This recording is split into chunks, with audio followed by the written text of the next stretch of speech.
नमस्कार, स्वागत है आपका समाचार उत्सव में। एल्विश यादव के हालिया पॉडकास्ट में करणवीर मेहरा मेहमान बने, जहां दोनों के बीच हंसी मजाक और गंभीर चर्चाएं चली। इस दौरान एल्विश ने करणवीर से कई तीखे सवाल पूछे, जिनमें से एक था बिग बॉस 18 की वोटिंग को लेकर। एल्विश ने इस शो की वोटिंग प्रक्रिया पर सवाल उठाए और कहा कि इसमें किसी प्रक्रिया का घालमेल हुआ है। उन्होंने कहा, हमने पूरी मेहनत की, उधर से दूसरे लोगों ने भी पूरी ताकत लगाई, लेकिन फिर भी किसी तीसरे व्यक्ति ने जीत हासिल की जो किसी और के पूरे समर्थन में था।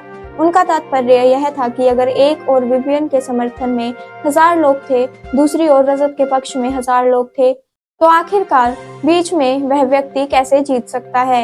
एल्विश ने मजाकिया अंदाज में आगे पूछा, क्या लगता है आपको, कौन सा ग्रुप जीतने के लिए वोट कर रहा था? अब आप कहेंगे कि न्यूट्रल ऑडियंस ने वोट किया। इस पर करणवीर ने त्वरित रूप से इनकार किया और कहा, नहीं, ऐसा नहीं था। लेकिन एल्विश ने फिर चुटकी लेते हुए पूछा, क्या पाकिस्तान से वोट आए थे? यह सवाल सुनकर पॉडकास्ट का माहौल हल्का फुल्का हो गया और दोनों के बीच हंसी का दौरा शुरू हो गया। इसके बाद एल्विश यादव ने बिग बॉस के शो को लेकर अपनी निराशा व्यक्त की।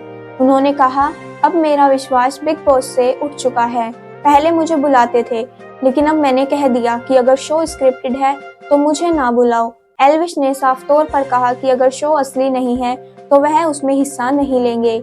उनका मानना था कि दर्शकों को असली कंटेंट चाहिए जो बिना किसी स्क्रिप्ट के हो। एल्विश का यह बयान शो के पीछे की सच्चाई को उजागर करने की कोशिश थी।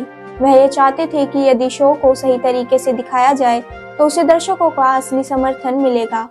उनके विचार से एक वास्तविक और ईमानदार कंटेंट ही दर्शकों के दिलों को जीत सकता है, और अगर शो स्क्रिप्टेड है तो वह पूरी मेहनत और ईमानदारी से किसी शो का हिस्सा नहीं बनना चाहेंगे। यह पॉडकास्ट न केवल मनोरंजन से भरा था, बल्कि एल्विश ने इसे एक अवसर के रूप में इस्तेमाल किया ताकि वह शो की सच्चाई पर सवाल उठा सके और दर्शकों को सोचने पर मजबूर कर सकें कि जो हमें स्क्रीन पर दिखाया जाता है वह हमेशा असलियत नहीं होता। आगे की खबरों के लिए बने रहिए समाचार उत्सव में सोनाली के साथ।